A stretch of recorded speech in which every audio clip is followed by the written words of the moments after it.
All right, so now we have basic idea about block ciphers. Let's talk about key lengths. And in order to talk about it, we first need to talk about DES, data encryption standard, because it has a very short key. Okay, so it was designed by IBM in 1970s, based on an earlier design by Feistel. This was due to a call by NIST.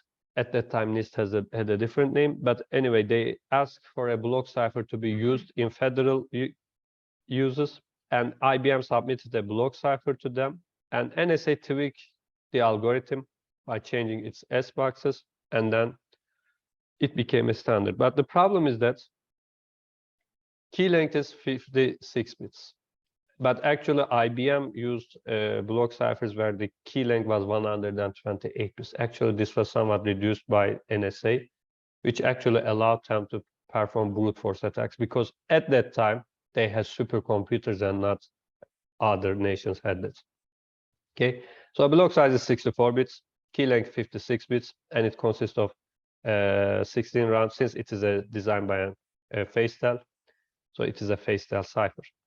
So this algorithm is currently known as data encryption algorithm, DEA. So instead of standard, we prefer to use the word algorithm because people still think that it is a standard. And there are still web pages where they explain how to use this, and they think that it is secure. Even until a few years ago, when you look at the Microsoft web page and read a blog post about how the encryption works, they show you how to do it with this. Luckily, they removed it. But this became useless after 1990s, since its short key is susceptible to brute force attacks. Okay. So let's look at the history and NSA involvement. In 1976, NSA tweaked IBM's initial design by changing this S boxes, but didn't explain to IBM why they made such a change. IBM people analyzed this tweak, and they discovered an attack that breaks the initial design. They called it a T attack. So they realized that making small changes in the input in their previous design allowed them to capture the secret key. So they realized that NSA provided stronger S boxes so that their attack does not work. So they shared their discovery with NSA, and NSA asked them not to share this knowledge with public, for they had known this technique attack type for some time and were using it to listen to other countries. So even IBM or NSA knew it as early as 1970, and I think Japanese people knew it since the Second World War. Some documents show that. But academicians didn't know it, since only secret agencies knew it. Biham and Shamir actually rediscovered this technique and named it as differential cryptanalysis in 1990s. So this is the first public announcement of this technique, and it's a very huge discovery by Biham and Shamir.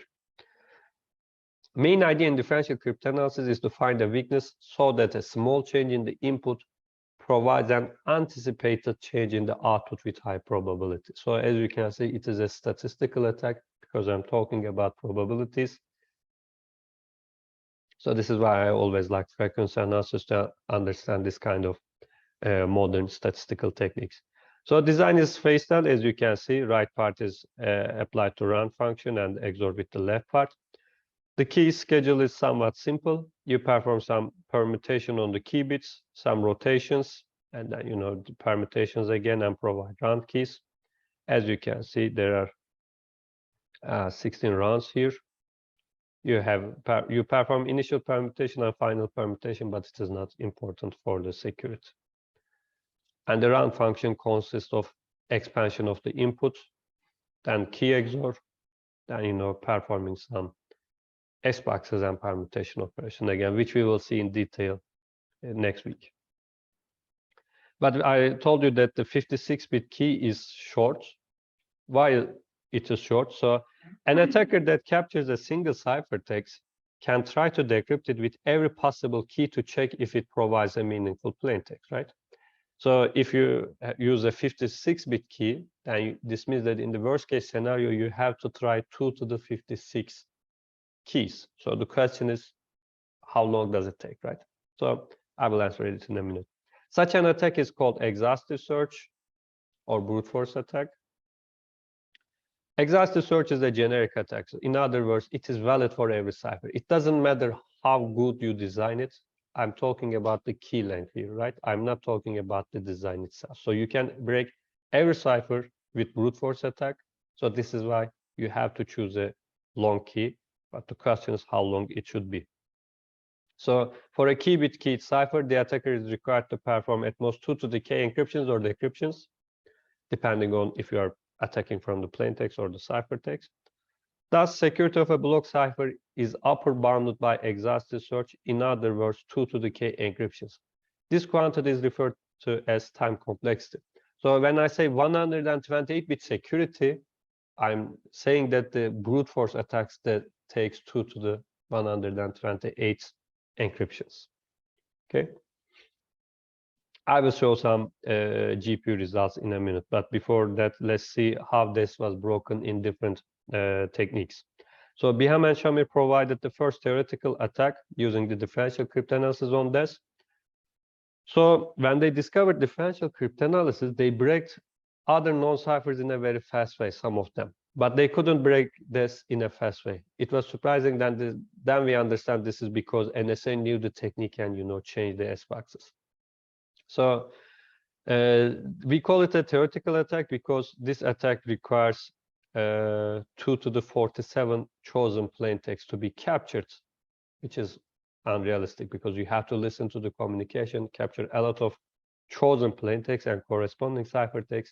Then you will perform many operations, which takes less time than the exhaustive search. But capturing this many chosen plain text is unrealistic. Then in 1994, Matsui provided the first experimental cryptanalysis of this by introducing linear cryptanalysis. So here he chose a secret key, so encrypted many plain text and ciphertext, then acts as if he doesn't know the key and just performing operations on the ciphertext and plain text. He recaptured the key. He was working at Mitsubishi at the time. I think he's also still there, not at the car part, but the electronics part. So I think in the weekends, he used every computer in the building to perform this experimental cryptanalysis. In 1997, there was a project. Since people could connect via internet, a lot of volunteers connected like 80,000 PCs and tried to break a message encrypted with this, and they succeeded. But then again, some people created a machine which consisted of around 2,000 custom chips, and this can break this in 56 hours. So as you can see, this cipher was broken years and years ago, but people were still using, and I think some people are still using today. So this is only allowed in legacy systems. There was a transition to triple this where you use this three times, but in 2002, advanced encryption standard became effective. So since that time, nobody should be using this, okay? We will talk about AES in the following week, but let's briefly see what it is. It was designed by two Belgians, John Damon and Vincent Raymond. It was standardized in 2001. They won the competition called AES, so this is why their name became AES. The original design was called Reyndal, taken from the part of their last names. Other finalists were Serpent, Twofish, RC6, and Mars. So these ciphers are included in some libraries like OpenSSL and so on, so you can use them if you want. AES has block size of 128 bits, and it allows you to choose 3 different key lengths, depending on you. If you want personal security, 128 bits is okay, but if you want military-grade security, you have to choose larger keys. Depending on your key choice, the number of rounds increases. So instead of this, if you use this, round number increases from 10 to 14. So this means that it becomes 40% slower, right? Because you have to perform 40% more operation. Up to date, there are no known effective attacks. So this is why after 20 years of cryptanalysis, we are still confident that we can use this. But of course, maybe in the future, somebody can come up with a very different technique and break the cipher. So now let's talk about key lengths. So how are these the exhaustive search attacks? So this had a 56-bit key. This means that there are this many secret keys for this. So it looks like a huge number. But if you move on to present with 80 bits, then as you can see, it increases exponentially.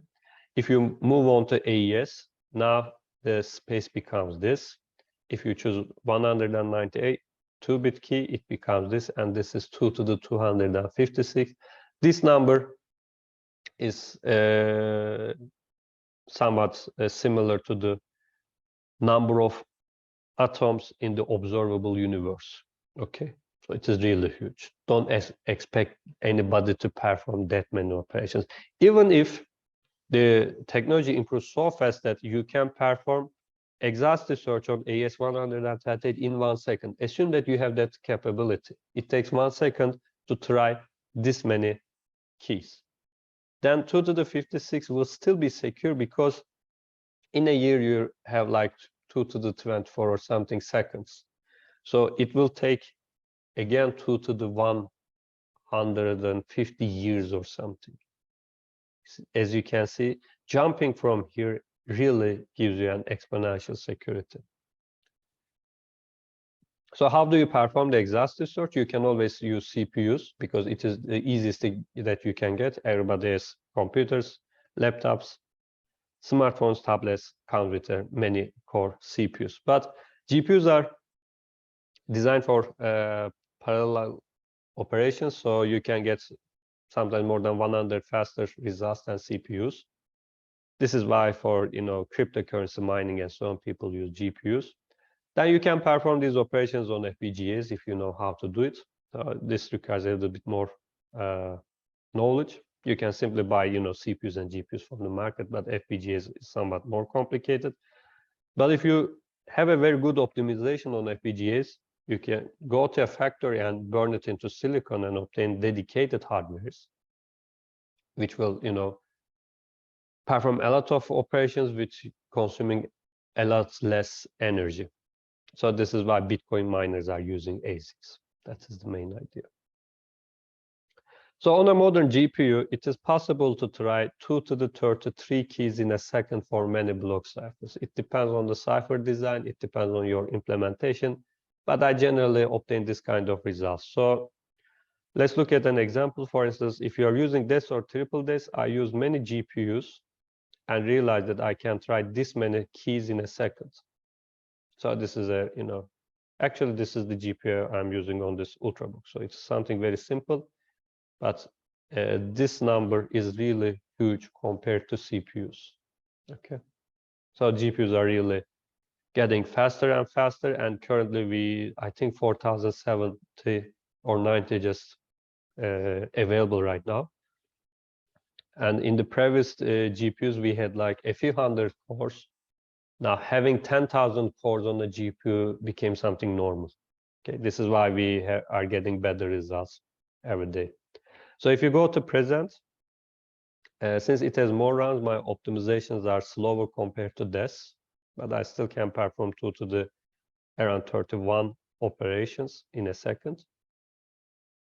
So if you have millions or billions of GPUs, you can break presence, by the way. So millions of gamers on the internet can get together and break a 80-bit key present. This is what I'm trying to show you, actually. Of course, it will take months, but they can do it.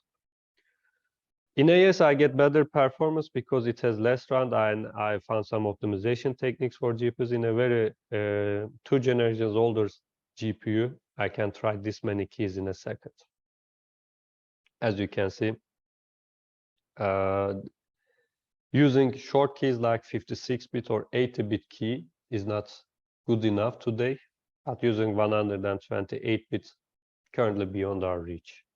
And if you cannot come up with a better cryptanalysis technique, you cannot break these ciphers by using brute force attacks.